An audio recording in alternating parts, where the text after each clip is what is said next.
Hello! That's hello in Simlish. The language developed because the developers knew that using a real-world language would result in high translation costs and repetition. After considering making the Sims speak the Native American language Navajo, Simlish developed through actors improvising in the studio. This has developed into language rules being in place and words reappearing often. For example, the musicians who record Simlish versions of their songs are given lyrics that sound like Simlish, which in the case of Katy Perry is arguably an improvement. Improvisation wasn't the only abnormal thing that happened in the studio. When the Sims are learning how to play an instrument, they play badly at first. To record this, the session musicians were asked to play with their other hand, resulting in a slower and sloppier playing style. So to any struggling musicians out there, there's always hope that EA will hire you because you're bad.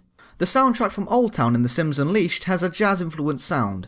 This, along with the architecture, has led to a popular theory that the town is based on New Orleans, the birthplace of jazz. One of The Sims 2's biggest storylines was Bella Goth's disappearance. Her picture appears on the milk cartons in the game, and her possible appearances in Strangetown is a big part of the neighbourhood's backstory. If you hang a painting called Bella Squared in a house in Strangetown, there's a chance that Bella Goth will eventually show up. Maxis has confirmed this to be the Bella from Pleasantview, however she has no memories of Pleasantview and no one appears in her family tree, meaning on a technical level she is a different Sim. Either that or she wasn't joking when she said that travelling made her a different person. A lot of other unseen and hidden information goes into The Sims. Despite seemingly being able to fall in love with anyone, Sims do have gender preferences that can only be seen through using a testing cheat. Food also affects the child a pregnant Sim will have. In The Sims 2, eating a lot of spaghetti will increase the chances of twins. In The Sims 3, eating lots of apples makes a boy more likely, and watermelon makes a girl more likely.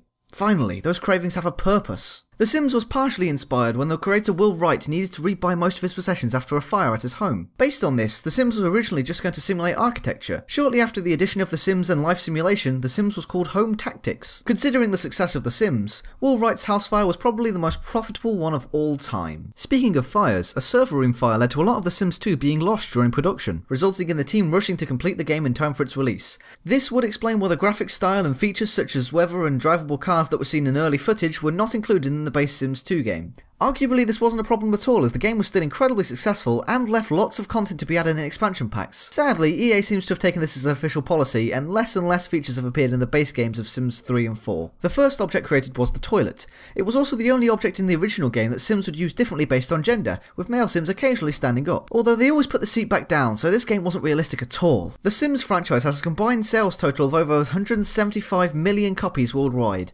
That's more than the population of nearly every country on Earth, with the exception of China, India, the United States, Indonesia, Brazil, Pakistan and Nigeria. So if every sale of a Sims game was one citizen in a country, SimNation would look something like this. Multiple locations are seen in different Sims games. Despite their great variety, these are all in the same country, known as SimNation. The name is even referenced in SimCity 4 when building a connection between cities. Although you can visit some real-world nations in The Sims, there is no official information on where in the world SimNation is. The most popular fan theory is that it is on the west coast of North America. This is based on the architecture style, the climate, and the direction in which the sun rises and sets in The Sims 3. That's your top 10 facts for today. If you're interested, I have another video on The Sims and more bits of random trivia on the way. Thanks for watching!